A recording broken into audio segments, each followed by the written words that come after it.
Doutor Dante, paguei no Pix e depois descobri que era golpe. E agora o que fazer? Consigo recuperar meu dinheiro? Sim, você consegue recuperar seu dinheiro, tá certo? Fica aí no vídeo que eu vou te contar como. Mas antes de eu chegar lá, eu preciso explicar algumas coisas. Primeiro, eu preciso explicar o que são as fraudes e os golpes no ambiente do Pix. Até porque o Banco Central do Brasil já falou sobre isso e ele elenca alguns desses casos, tá certo? Então, ele vai dizer o quê? Aqueles pagamentos que são feitos mediante estelionato e fraude, aqueles que não realizada pelo próprio consumidor, tá certo? O consumidor não vai lá e não faz, tá? Alguém consegue um hackeamento ou então ele não reconhece, certo? De alguma forma conseguiu autorização para fazer, tá? Ou aqueles até mesmo mediante coerção, que é quando você é coagido, você é obrigado a realizar aquela transação. E aí o Banco Central reconhece isso como uma fraude, tá certo? E quais são as fraudes mais comuns, né? Hoje em dia vem batendo aqui na porta do escritório diversos clientes que caíram em fraudes. E aqui são muitos, tá? São muitas fraudes que acontecem hoje em dia, das mais variadas possíveis. E a cada dia que passa, os golpistas vão ficando mais espertos, mais ligados, trazem novidades aos golpes, né? Mas a gente conseguiu elencar alguns aqui que são bem comuns hoje em dia, tá? Que são as tarefas falsas, por exemplo. O pessoal chega lá, olha, tem um trabalho novo aqui, vai ganhar em dólar, é bem fácil, você vai fazer isso e aquilo. E aí começa a exigir dinheiro para liberar o seu valor, né? Às vezes eles até pagam uma ou duas vezes, e aí começa a exigir cada vez mais valores, porque sempre tem um problema para poder liberar o seu dinheiro, e isso aí vai até você não aguentar pagar mais, certo? Então, se você estiver numa situação como essa, cuidado, pare e procure um advogado. Outras situações muito parecidas com essa são os falsos investimentos. Tá? Aqui só troca a questão de ser um trabalho para ser um investimento, tá certo? Então eles começam a falar que é um investimento em criptoativo, ou na bolsa de valores, ou qualquer outro tipo de investimento, certo? Mas a dinâmica é a mesma. Você vai ter que depositar para poder ganhar, você deposita, começa a dar problema, eles pagam a primeira vez, né? Mas começa a dar problema e vai exigindo cada vez mais dinheiro, certo? Então, esses hoje em dia são bem comuns, além das falsas vendas de bens. Então, falsas vendas de bens, como por exemplo, a falso leilão do carro. Tá? Você vai lá atrás de um carro no leilão, às vezes você até encontra nas redes sociais alguma propaganda sobre isso, vai clicar, vai seguir, às vezes você até observa que existe a casa de leilão, mas é preciso ter muito cuidado porque eles realmente clonam todas as informações, né? E aí, quando você realiza o pagamento, você não realiza o pagamento para a casa de leilão e depois descobre do golpe. De igual forma, acontece também com bens menores, tá? Como, por exemplo, um celular, uma geladeira. É mais comum com celulares, tá? Mais comum com celulares. O pessoal vai lá com eletrônicos em geral. O pessoal bota lá os golpistas botam no Instagram, né? Nas redes sociais, o produto à venda. O consumidor, ao tentar comprar, depois descobre que na realidade foi um golpe. Nunca recebe esse produto. Aqui é tem um pouco mais de cautela, tem que fazer uma análise um pouco mais criteriosa para saber se não é apenas uma falha na prestação do serviço, né? Então é preciso ter uma análise assim, um pouco mais criteriosa para saber se se trata ou não de uma empresa, mas é um golpe também bastante comum. E agora? Paguei, como eu vou recuperar? Bom, primeiro passo é você informar a fraude ao banco. Vai lá no banco. É bom aqui ter uma ressalva de você precisar ter uma forma de prova de que você informou o banco, tá certo? Então, a melhor coisa que você tem para fazer não é ir pessoalmente até o banco, mas sim procurar aí os atendimentos telepresenciais. Seria pelo aplicativo, telefone, de forma que você anote, por exemplo, o protocolo da ligação, né? O dia e a hora que foi feito. Isso é importantíssimo e mais tarde vocês vão entender por quê. Bom, ao informar a fraude ao banco, o banco tem o dever de abrir o protocolo do mecanismo especial de evolução. Alguns bancos aí chamam de contestação do Pix Outros nem sabem que isso existe, né? Mas eles são obrigados a abrir o mecanismo especial de devolução, que é nada mais, nada menos do que um sistema que ele vai lá e tenta bloquear o valor da conta que foi depositado e restituir esse valor para você. Eles têm 11 dias para realizar a resposta disso, tá certo?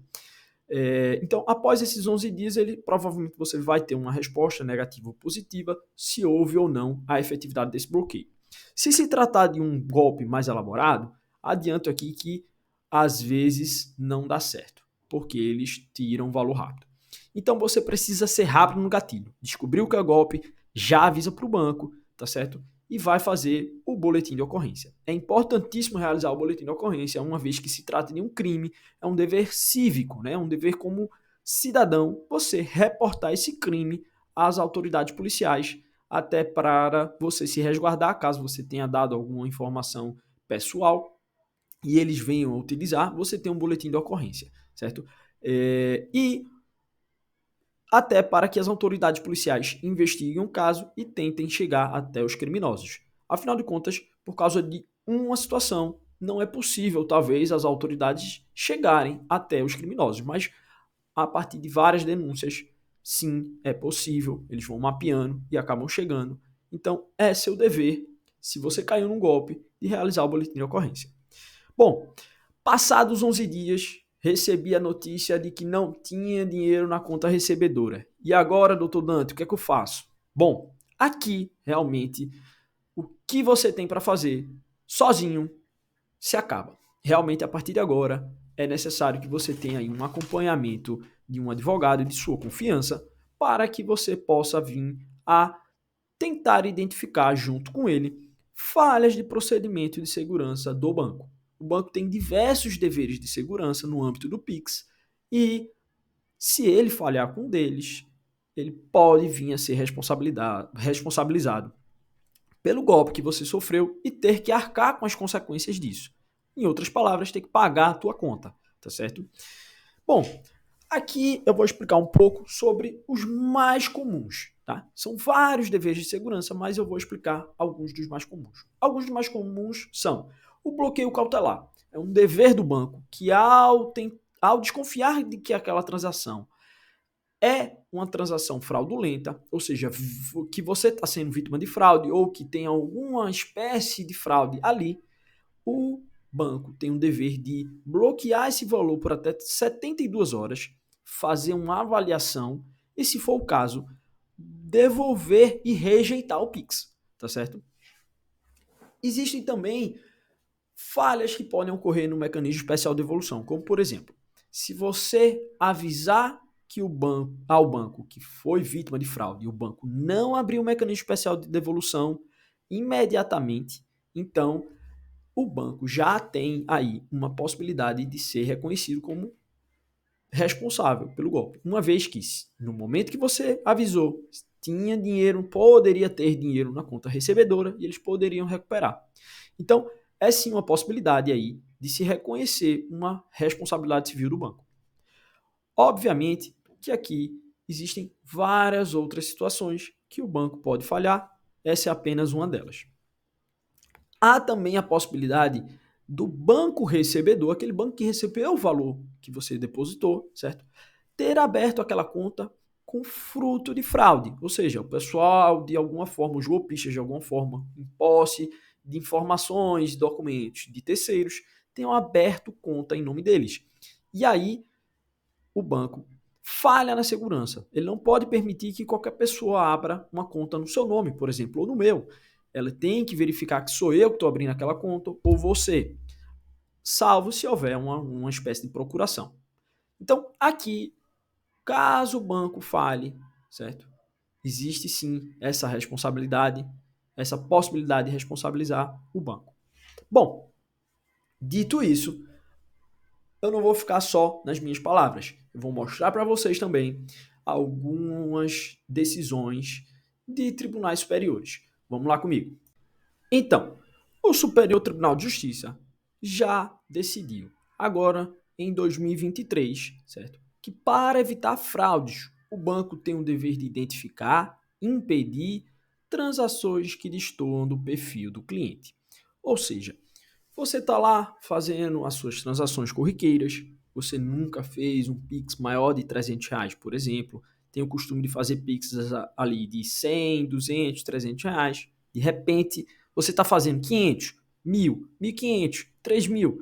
Isso é um indício de que você pode estar caindo numa fraude, tá certo? Então, o banco ele precisa ter esse cuidado de entrar em contato com você, tentar entender o que está acontecendo e impedir no caso de fraude, certo?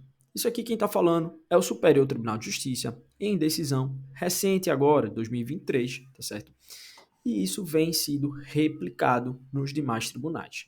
Vou trazer então, por exemplo, alguns tribunais, porque cada estado decide de uma forma, certo? Então, por exemplo, no estado de São Paulo, já foi decidido que a autora que foi vítima de golpe do Pix, certo? Assim que realizou a transferência bancária e notou o golpe, entrou em contato com os bancos. Os bancos então ficaram um jogando para cima do outro a responsabilidade de abrir um mecanismo especial de devolução e fazer alguma coisa.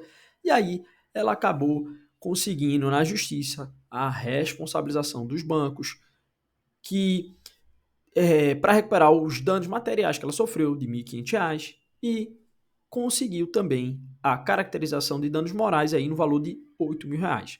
Dano moral existe sim nesses casos, não é incomum acontecer, tá? E eles variam aí no Brasil inteiro aí, mais ou menos entre 5 a 10 mil reais, vai depender sempre de caso a caso, né?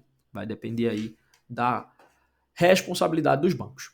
Bom, aqui em Pernambuco, no Tribunal de Justiça de Pernambuco, também já decidiu favorável aos consumidores, tá? Que caíram em golpes também, certo? E teve a fraude verificada. Nesse caso aqui, foi um sistema de segurança ineficiente que permitia uma transação bancária irregular, certo? A parte autora não reconheceu a transferência, disse que não tinha feito, o banco não conseguiu provar que foi ela que fez essa transferência e o banco foi responsabilizado a realizar a restituição dos valores que foram retirados da conta dela. Lá no Tribunal de Justiça de Santa Catarina também já se reconheceu a falha na realização do bloqueio cautelar. O banco não conseguiu provar a impossibilidade de realizar o bloqueio cautelar, não realizou o bloqueio cautelar e foi, então, responsabilizado pelos danos materiais do golpe sofrido pela parte autora, certo? Também em Santa Catarina, algo muito parecido também aconteceu, que o banco que não teve o cuidado de verificar a autenticidade da documentação utilizada para a abertura da conta também foi responsabilizado pelo crime que essa conta, o golpista que utilizou essa conta realizou. Então, também existem essas possibilidades. E aí, você já caiu num golpe? Conhece alguém que caiu num golpe? Me deixa saber aqui nos comentários e manda esse vídeo para aquela pessoa que você acha que ele pode ajudar. Espero ter ajudado todos vocês. Um beijão, até a próxima. Vou ainda falar sobre quais os golpes mais comuns e como se prevenir deles. Fica aí ligado. Valeu, se inscreve, dá uma curtida no canal e até a próxima.